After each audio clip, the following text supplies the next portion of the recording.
দেখে কি Chinese vegetable মনে হচ্ছে? না, একদমই না। এটা বিয়েবাড়ির খুব জনপ্রিয় একটা পদ। সবাই বিয়েবাড়ির সবজি হিসেবেই চেনে। আসসালামু আলাইকুম। আজকে আপনাদের বিয়েবাড়ির সবজি রান্না করে দেখাবো। এটা দেখতে চাইনিজ ভেজিটেবলের মতো হলেও স্বাদে চাইনিজ ভেজিটেবলের চাইতেও অনেক অনেক মজার হয়। খুব সহজভাবে রেসিপিটা করে দেখাবো। আপনারা জানেন আমি সব রেসিপি একদম সহজ প্রসেসে দেখানোর চেষ্টা করি। কথা দিচ্ছি এত মজার সবজি রান্না আর হয় না। চলুন সহজভাবে ভীষণ মজার রেসিপিটা দেখিয়ে দিই। রান্নার জন্য প্রথমে চুলা মিডিয়াম আঁচে জ্বালিয়ে তেল দিচ্ছি। 10-12 টেবিল চামচ তেল দিলাম। তেল গরম হয়ে এলে দিচ্ছি 5টা এলাচ, 4টা লং বা লবঙ্গ, 3 টুকরা দারচিনি আর 3টা তেজপাতা কেটে দিয়ে দিচ্ছি। নেড়ে মশলাগুলো কয়েক সেকেন্ড ভেজে নিব। 30 সেকেন্ডের মতো মশলা ভেজে এবার বাটা মশলা দিব। দিচ্ছি 1 টেবিল চামচ রসুন বাটা, 1 চা চামচ আদা বাটা। নেড়ে মশলাগুলো ভেজে নিব। এতে আদা রসুনের কাঁচা গন্ধ চলে যাবে। বাটা মশলা 20-30 সেকেন্ড ভাজলেই হবে। এখন মুরগির মাংস দিব। হাড় ছাড়া মুরগির মাংস ছোট পাতলা পাতলা করে কেটেছি, দেখতেই পাচ্ছেন। 1 কাপের মতো মাংস আছে। মাংসের সাথে লবণ দিয়ে দিচ্ছি। 1 টেবিল চামচ লবণ দিলাম। এখন মাংসগুলো তেলে ভেজে নিব। আপনারা মুরগির বুকের অংশের মাংস নিতে পারেন, ওইখানে হাড় থাকে না। মুরগির মাংস 2-3 মিনিট তেলে ভেজে নিলেই হবে। খেয়াল রাখবেন মাংসে যাতে দাগ না লাগে। এখন সবজি দিব। প্রথমে দিচ্ছি গাজর। কিভাবে কেটেছি দেখতেই পাচ্ছেন। 1 কাপ গাজর দিয়ে দিলাম। এরপর দিচ্ছি কাঁচা পেঁপে। গাজরের সাইজে পাতলা পাতলা করে কেটেছি, এখানে 1 কাপ আছে।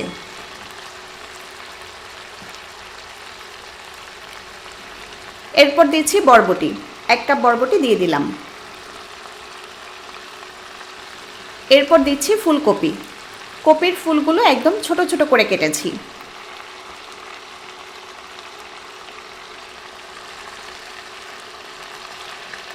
সবগুলো সবজি দিয়ে এখন নেড়ে ভালোভাবে মিশিয়ে দিব। এই সবজিগুলোই দিতে হবে এমন কোনো কথা নেই। হাতের কাছে যেই সবজি পাবেন সেগুলোই দিবেন। চাইলে ক্যাপসিকাম সহ অন্যান্য সবজি দিতে পারেন। সব সবজি দিয়েই এই রান্নাটা মজার হয়। আমি একদম সহজভাবে রেসিপিটা দেখাচ্ছি, যাতে বাসায় নতুন পুরাতন সব রাঁধুনিরাই ট্রাই করতে পারেন। ভালোভাবে নেড়ে মিশিয়ে দিয়ে ঢেকে রান্না করব। চুলা মিডিয়াম আঁচে আছে। 5-6 মিনিট ঢেকে রান্না করলাম। ঢাকনা উঠিয়ে নেড়ে দিচ্ছি। এখন পেঁয়াজ দিব। সবজির সাথে যদি পেঁয়াজ দিয়ে দিতাম তাহলে পেঁয়াজ বেশি রান্না হয়ে গলে যেত। তাই পেঁয়াজ একটু দেরিতে দিবেন, কারণ পেঁয়াজ রান্না হতে বেশি সময় লাগে না। আর পেঁয়াজ একটু বড় করে কেটেছি, এতে দেখতে ভালো লাগবে। পেঁয়াজের সাথে দিচ্ছি কাঁচামরিচ। ঝাল বুঝে মরিচ দিবেন। নেড়ে মিশিয়ে দিয়ে আবারও ঢেকে রান্না করব। চুলা মিডিয়ামই আছে।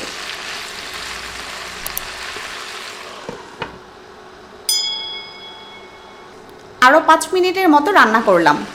সবজি থেকে যে পানি বের হয়েছিল তা দিয়ে এতক্ষণ রান্না হয়েছে। এভাবে আর রান্না করা যাবে না। এখন সামান্য পানি দিয়ে দিচ্ছি। খুব সামান্য পানি দিতে হবে, যাতে নিচে পোড়া না লাগে। সবজি কিন্তু প্রায় সেদ্ধ হয়ে এসেছে। পানি দিয়ে নেড়ে ঢেকে আরও কিছুক্ষণ রান্না করব।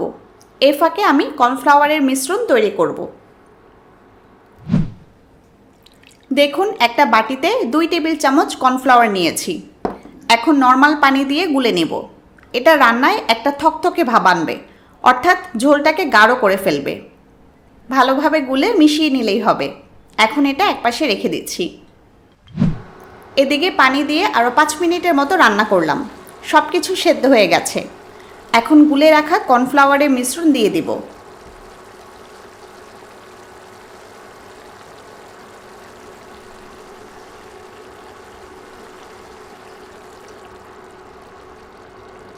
এরপর দিচ্ছি গুঁড়া দুধ। 4 টেবিল চামচ গুঁড়া দুধ আছে এখানে। এটা স্বাদ বৃদ্ধি করবে।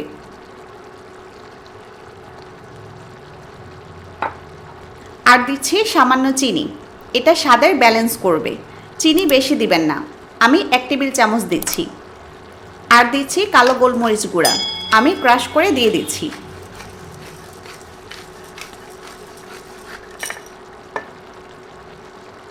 এখন আলতো হাতে নেড়ে মিশিয়ে দিলেই হবে। সবজি যেহেতু সেদ্ধ হয়ে গেছে তাই বেশি জোরে নাড়বেন না, এতে সবজি গলে যাবে। নেড়ে সব কিছু মিনিটখানেক মিশিয়ে দিলেই হবে।